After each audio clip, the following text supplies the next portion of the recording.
Once upon a time, in a peaceful village surrounded by green hills and a gentle river, there lived a curious young girl named Aria.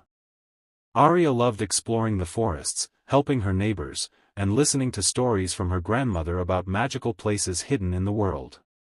One bright morning, while cleaning the attic, Aria found an old, rolled-up map tucked behind some books.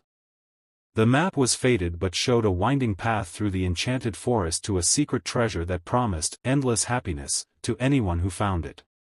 Aria's eyes sparkled with excitement. She had always dreamed of a real adventure. She quickly packed a small backpack with some apples, bread, cheese, and a bottle of water. Kissing her grandmother goodbye, Aria set off toward the forest edge.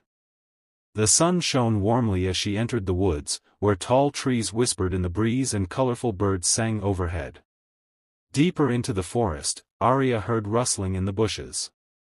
Out popped a clever red fox with shiny fur and bright eyes. "Hello there. Where are you headed with that determined look?" the fox asked. "I'm following this map to find the hidden treasure," Aria said, holding it out. The fox tilted his head. "Ah, the legendary treasure. Many have searched, but few return. The way is tricky. My name is Finn. May I come along? I know every trail and secret in these woods." Aria smiled.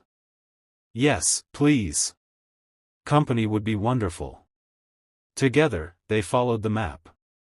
Soon, they reached a wide, fast-flowing river blocking their path. There was no bridge in sight. "Oh no," Aria said. "How will we cross?" Finn looked around and spotted a strong fallen tree trunk a little upstream. "We can use that as a bridge," he said. Aria climbed on carefully, balancing with her arms out. Finn ran ahead, calling encouragement. With teamwork, they made it to the other side safely, laughing with relief. Further along, the path led into a thick maze of thorny bushes. The thorns were long and sharp, twisting in every direction. Aria felt a pang of fear. "This looks impossible," she whispered. "Don't worry," Finn replied. "We don't need to force our way, we need to be smart." They studied the maze from a high rock. Finn noticed patterns in the gaps. Slowly and carefully, they navigated through, avoiding the worst thorns. A few scratches later, they emerged victorious on the other side. As the sun began to set, painting the sky in oranges and pinks, they arrived at a mysterious cave entrance. Perched on a branch above was a large owl with wise, glowing eyes. "Hoot! Who seeks to enter the Cave of Wonders?" the owl boomed. "We are looking for the treasure," Aria answered bravely. "To pass," the owl said, "you must solve my riddle. I speak without a mouth and hear without ears. I have no body, but I come alive with the wind. What am I?" Aria and Finn thought quietly. Then Aria's face lit up. "An echo." "Correct," the owl hooted approvingly. "You may enter. I am Oliver, guardian of this place. Good luck." Inside the cave, sparkling crystals lit the way. At the end, instead of piles of gold or jewels, stood a magnificent glowing tree covered in shimmering fruits that looked like tiny stars. On the tree trunk was carved a message: "The true treasure is not gold or gems.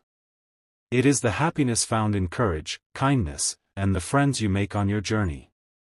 Aria and Finn each picked a fruit. As they bit into it, a warm glow spread through them, filling their hearts with pure joy. They understood, the real treasure was their new friendship and the adventures they shared. They hurried back to the village as stars appeared in the sky. Aria shared the magical fruits with everyone, and the glow brought light and happiness to all homes. Oliver the owl even visited sometimes, perching on rooftops to tell riddles. From that day forward, Aria, Finn, and Oliver became inseparable friends. The village was filled with stories of their quests, reminding everyone that the greatest treasures are the bonds we create along the way. The end.